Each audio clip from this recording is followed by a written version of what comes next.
آهنگ نوروزه پروپاگنده این با هلبجارتنان ارتجن لباکوری کردستان و ترکیه گرتنا هدفه هموجی تولی هفبونه لما دخوازم لسروه مجاره و گلک پرسندی جه ایلک نور بیرول هفسروکا شاخ استانبولی هدفه بپرسم خانم هجاه ایلک نور گلک بخیراتی کردستان 24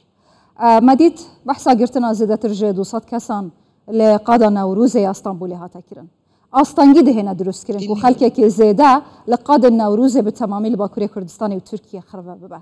اری اف آستانگیین هنی دکارن ریل پیشیا هوا بگیرن بوگه هندنا پیامین خوب تایبتی جبو آشتی و دموکراسیه.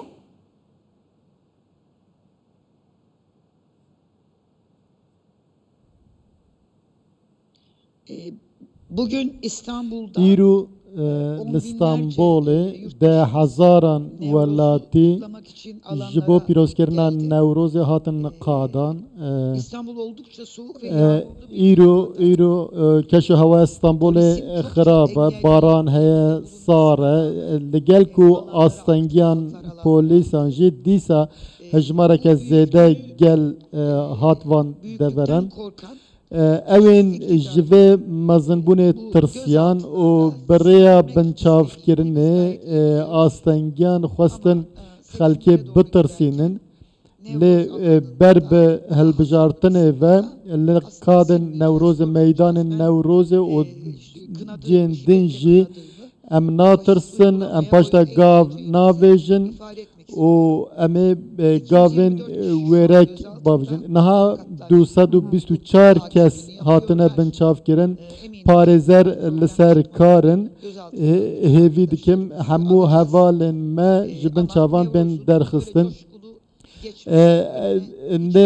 او نکارن ببن آستان کو نوروز بجوشه کم مزن خانم ایلک نور پروین بولدان لقادا نوروز بحثا گرینگیا هلبجارتنین چارده گلانه جبو تمام ترکیه کرو گوتن اما ویدا سالاتا اقتدار جناف ببن و دموکراسی جبو تمام ترکیه و همو ملتین لباکوری کردستان و ترکیه ببینن بوان دستو داران و گرتنا هوا دروجه ویدا امکان تیدا بگهنا آرمانجا خو گلو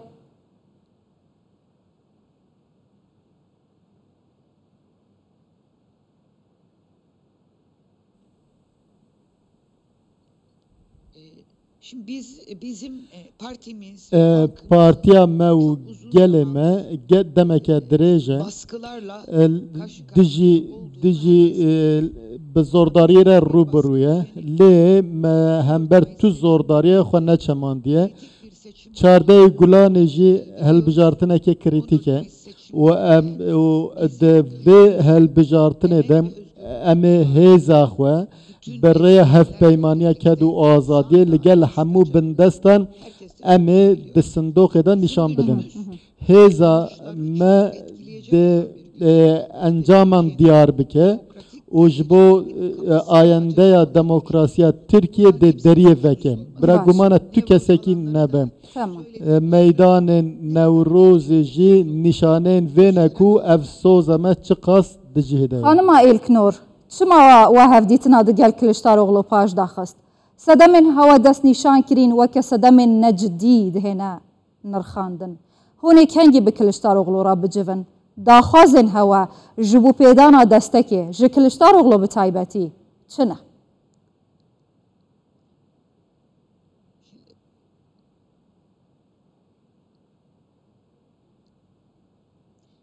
partimizden yapılmış daxuyaniye partiya me pir zelale brez Kılıçdaroğlu re divya bu roja şemiye hevdîtin were kirin li ew ji ber ku hevserokên me li navçeyên erdhejê bûn ji ber çiliya kesên ku canê xwe ji dest dabûn ji bo mewlûdên wan ji ber me hatiye paşxistin birêz Kılıçdaroğlu jî bi nezaketekî mezin ev yek qabûl kiriye di heftiya pêş me de di ev serdan were encam da. Tamam xanıma Elik Nur Birol hevseroka şax Estambulya hedefê te her hevî gelek spas.